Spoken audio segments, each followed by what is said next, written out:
Dan saya pindah isu ya, Anda sebagai putra daerah di Kalimantan ya. Dan sekarang ada gagasan besar dari Pak Jokowi untuk memindahkan ibu kota Jakarta ke Penajam di Pasir di Kalimantan. Gimana Anda sebagai putra daerah menanggapi keinginan dari Presiden memindahkan ibu kota dari Jakarta ke Kalimantan? Sebagai satu ide, itu ide yang menarik, meskipun bukan baru, karena sudah lama ada yang juga punya ide yang sama.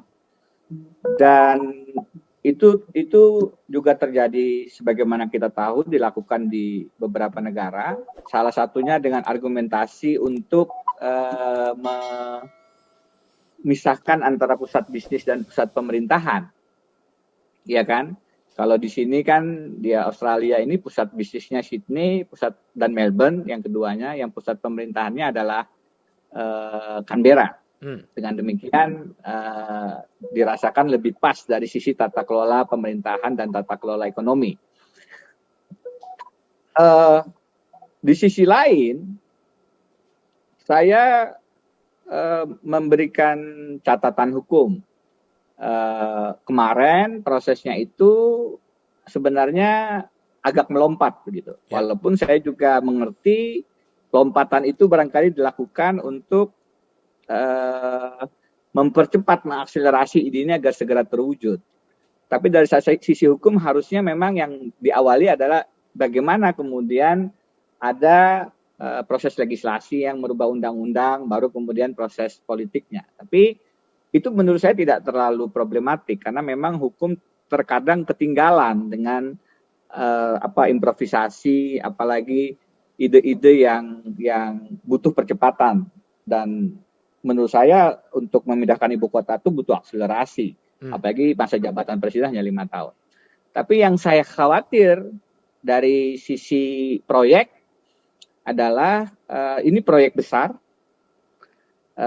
Secara ekonomi tentu bukan kewenangan saya untuk membahas, tapi apakah sekarang momentumnya di tengah krisis ekonomi karena pandemi ini, dan dari sisi concern terhadap pemberantasan korupsi, saya khawatir ini bisa menjadi pintu mega korupsi yang lain di tengah KPK kita yang relatif tadi sudah kehilangan rohnya, itu sudah mati suri lah paling tidak. Sehingga menurut saya ini memang ide yang benar, ide yang baik, tapi apakah waktunya tepat, momentumnya tepat, dan bagaimana pencegahan agar ini tidak dijadikan bancakan lagi proyeknya, sehingga kemudian bukan ide yang menghadirkan kemanfaatan bagi kita, tapi kemudaratan. Korupsi yang lahir dari sana. Kita kan sudah banyak pengalaman ini. Sekarang orang mengkritisi tentang kebijakan PCR yang disoal sebagai juga menjadi lahan bisnis bagi beberapa pejabat. Ini pun bisa menjadi langkah yang keliru kalau tidak hati-hati diterapkan dan diantisipasi sisi-sisi anti korupsinya. Bung Denny, saya balik lagi ya kepada apa yang Anda lakukan sebelumnya ketika Anda maju dalam kontestasi Pilgub di Kalimantan Selatan. Ya.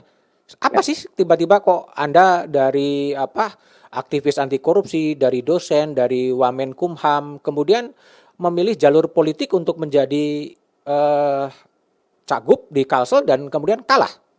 Kenapa ingin menjadi gubernur? Ada beberapa argumentasi, Mas BDM, Mas Budiman. Pertama, saya memang lahir di Kalimantan Selatan. Jadi ada ikatan romantis, emosional dengan Kalimantan Selatan. Saya lahir di satu pulau namanya Pulau Laut. Pulau ini awalnya adalah pulau yang rimbun dengan hutan.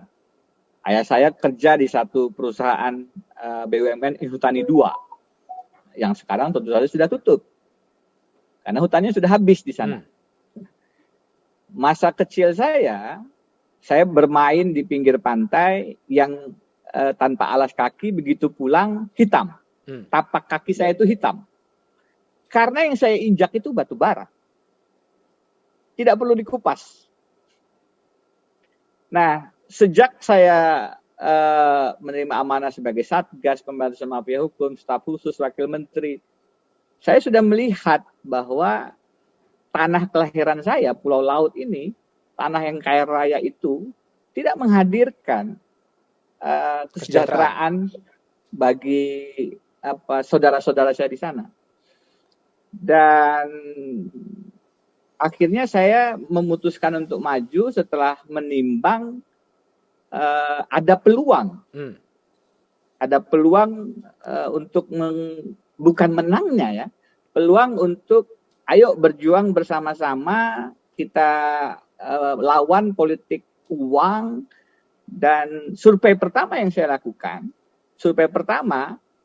untuk membaca peta, memang saya dedikasikan ini ada peluang tidak untuk saya punya pesan kepada publik. Artinya kan kalau peluang menangnya kecil, ngapain? Survei pertama saya itu petahana gubernur yang kemudian maju lagi, Syahbiri Nur, itu elektabilitasnya 15,6%. Oke. Untuk satu petahana loh. Sehingga rekan Saifullah Fattah yang saat itu mencoba membacakan itu mengatakan ini peluangnya sangat besar bagi siapapun yang menjadi penantang gitu. Tentu dengan cara yang tepat. Akhirnya setelah saya renungkan, bicara dengan beberapa kalangan, menerima nasihat juga dari tokoh-tokoh senior, ya bismillah. Setelah juga bicara dengan orang tua, keluarga. Ini peluang yang saya putuskan, dan kalau meminjam istilah almarhum Umar Witular, no regrets. No regrets. Sampai titik akhir saya perjuangkan. Karena di tahun 2015 petahana berhadapan dengan calon yang lain, itu selisihnya juga tidak besar. Kami selisihnya 0,5%, tidak sampai 0,48%. Sebelumnya hampir 1% di tahun 2015, pihak yang kalah itu tidak maju. Tentu dengan kompensasi tertentu yang sudah menjadi rahasia umum, yang kemudian disediakan oleh, kebetulan gubernur petahana ini adalah kerabat dari Haji Isam. Ada kompensasi tertentu lah. Yang sudah menjadi pembicaraan. Kami sedari awal menegaskan bahwa suara kepada kami itu amanat yang akan kami perjuangkan dan tidak diperjualbelikan. Jadi pesan-pesan semacam itu, etika politik, menolak politik uang dan sejenisnya, itulah yang mudah-mudahan meninggalkan bekas dalam benak masyarakat Kalimantan Selatan, karena selama 1,5 tahun itulah yang hari-hari kami suarakan lewat sosial media, lewat berbagai kesempatan, berbagai forum. Mudah-mudahan itu menjadi sedikit kontribusi kami kepada demokrasi di Kalimantan Selatan yang sekarang relatif salah satu contoh bagaimana bagi saya kekuatan mafioso, kekuatan uang itu mengalahkan dolat rakyat. Maka saya sering mengatakan duitokrasi, dolat duit mengalahkan demokrasi, dolat rakyat. Dan itulah yang terjadi di banyak pemilu kita sekarang, tidak terkecuali di Kalimantan Selatan. Berapa uang Denny keluar untuk pilgub di Kalimantan Selatan? Ada, kalau uang saya nggak banyak. Lah, uang dari siapa? Ada uang-uang sumbangan teman-teman yang dikumpulkan, beberapa itu kemudian kita patungan, bahkan waktu kita ke Mahkamah Konstitusi, kita juga membuka sumbangan. Artinya memang ini adalah ikhtiar bersama. Saya mencoba untuk mengajak ini ikhtiar bersama yang perlu kita lakukan bukan hanya Denny Indrayana, tapi seluruh masyarakat Kalimantan Selatan. Kan Jadi, gini, banyak orang mengatakan bahwa biaya untuk pilkada itu begitu mahal dan Denny telah mencoba menjalani sendiri. Seberapa mahal sih? Berapa yang anggaran yang harus dikeluarkan untuk Bung Denny dari pencalonan sampai kepada MK tuh habis keluar berapa besar itu? kalau dibandingkan dengan yang lain sama sekali nggak besar. Dan saya keluar sebelum, kan ada 2 tahap nih Mas. Yuk. Pemungutan suara ulang, itu lebih kurang 7,5 miliar saya habis. 7,5 miliar, oke. Ya, kemudian ada pemungutan suara ulang. Ya, sekitar 12,5 miliar lah. Ada 5 miliar tambahan di sana. Oke. Yang paling mahal di mana itu? Kalau saya ceritakan, dari yang pelakunya, di Kalimantan Selatan itu, saya datang ke salah satu calon waktu itu. Dia mengatakan, Mas Denny, saya di tahun 2010 maju sebagai calon wakil gubernur dengan calon gubernur yang itu habis 68 miliar. 68 miliar. Kemarin saya 2015 habis, dia bilang 500 miliar. Jadi 500 dia ini, M. iya, dia ini adalah calon wakil gubernur, ya. Jadi dia bicara tentang pengalaman dia sendiri. Saya datang ke ketua timnya. Saya bilang, Bah, saya panggil Abah. Saya dengar dari Kanda itu habis 500 miliar kemarin 2015. Jadi 5 tahun sebelum saya. Kata ketua timnya, oh salah. Loh, kok salah? Saya ketua tim pemenangan. Tidak akan keluar dana, disebutnya, tidak akan keluar dana dari penyandang dana ini kalau saya tidak ACC. Jadi saya hitung-hitung dana yang dikeluarkan itu, kata ketua tim, 600 miliar. 600 miliar? Ya. Itu baru cerita kedua. Saya ketemu anaknya, yang politisi juga, di Jakarta dalam satu kesempatan ngobrol-ngobrol. Saya bilang, bantu kita dong partainya untuk maju di Kalimantan Selatan. Kebetulan beliau salah satu pimpinan partai di Kalimantan Selatan. Terus saya bilang, ngomong-ngomong kemarin ayah, bahasa Kalimantan Selatannya Abah kemarin bilang 2015 habis 600 miliar ya? Oh salah bapak tuh katanya, salah ayah. Loh berapa saya bilang? 800. Loh kok 800? Ya yang beliau hitung itu kan yang tertulis, kata dia. Saya di samping orang yang mengeluarkan dana itu. Dan setiap dana keluar saya hitung-hitung 800. Tentu saja ini cerita ya. Yang perlu divalidasi. Oke. Tapi ambillah 500 miliar, itu sudah merupakan dana yang sangat besar. Suatu ketika Pak Mendagri Gamawan Fauzi mengatakan waktu beliau Mendagri, ada satu gubernur yang sangat besar pengeluarannya. Ketika ditanya berapa, disebut 100 miliar. Itu di daerah Jawa pada saat itu. Bayangkan kalau memang Kalimantan Selatan tidak usah 600 atau 800, 500 miliar.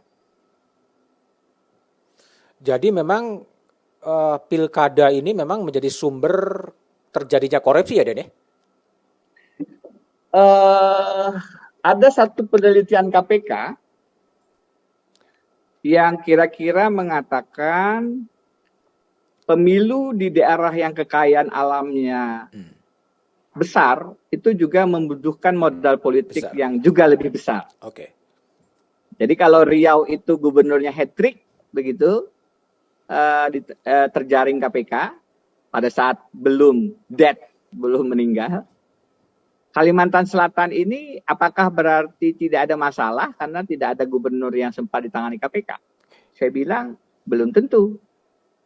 Jangan-jangan proteksi politiknya kuat atau proteksi keuangannya yang menyebabkan dia menjadi imun terhadap penindakan korupsi. Dan Itulah sebabnya saya bersuara cukup kencang menyikapi tadi kehadiran Presiden Jokowi di Kalimantan Selatan, meskipun dari sisi relasi politik orang kemudian mengatakan, lah itu kan memang bendahara tim kampanyenya Presiden. Memang tanggal 21 Oktober 2021, Presiden datang meresmikan proyek John Lynn di Tanah Bumbu, Kalimantan Selatan. Tepat setahun sebelumnya, di tanggal 22 Oktober 2020, setahun sebelumnya, sama-sama hari Kamis, Presiden datang meresmikan pabrik gula John Lynn di daerah Sulawesi. Ya, memang kedekatannya seperti itu. Oke. Tapi sekali lagi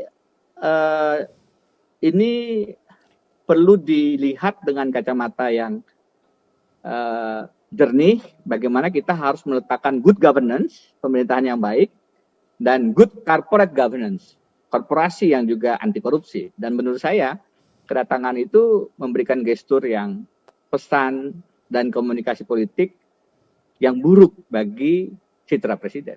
Oke, baik, Bung Denny. Saya ingin ada 3 pertanyaan saya yang terakhir ya, yang mungkin bisa dijawab pendek-pendek gitu ya. Apa sih menurut Bung Denny masalah dan akar masalah yang dihadapi oleh bangsa ini sehingga tak maju-maju? Saya sejauh ini masih menganggap akar masalah kita adalah korupsi. Korupsi. Sumber dari segala masalah kita sekarang ini adalah korupsi. Oke. Jadi pada saat satu ketika ada satu forum media mengundang saya dan Saldi Isra untuk bicara, yang mana yang duluan nih kita ditanya, karena pertanyaannya persis itu. Jadi saya bilang kalau saya duluan jawaban saya korupsi. Oke. Saldi bilang kalau begitu saya konstitusi. Oke. Jadi menurut saya akar masalah kita adalah korupsi. Oke, baik. Bung Denny, Anda cukup menjadi seorang profesor dan sudah melanglang buana ke berbagai negara. Anda punya bayangan nggak pemimpin idaman menurut Anda itu sosok seperti siapa?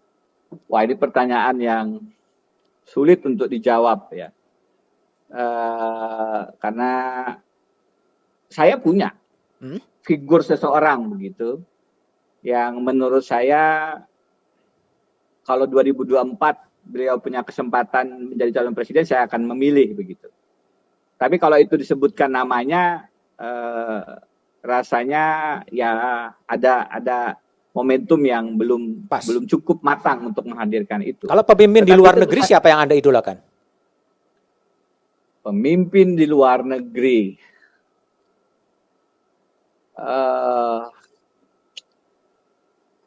Siapa pemimpin luar negeri ya? Sejauh ini yang saya cermati sebagai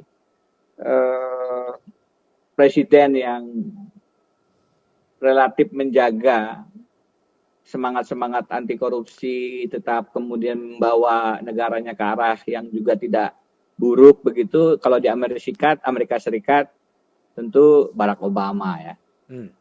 Oke. Kalau saya pikir bertanya ya, tidak ada yang ideal, tapi di antara semua presiden yang sedang menjabat akhir-akhir ini ya Obama. Kalau pertanyaan saya, negara yang Anda bayangkan sebagai negara ideal menurut perspektif dari Denny Indrayana, negara mana? Ideal.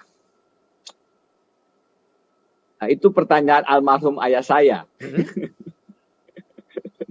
Dan tentu tidak ada yang mendekati itu ya, karena masing-masing punya kekurangan.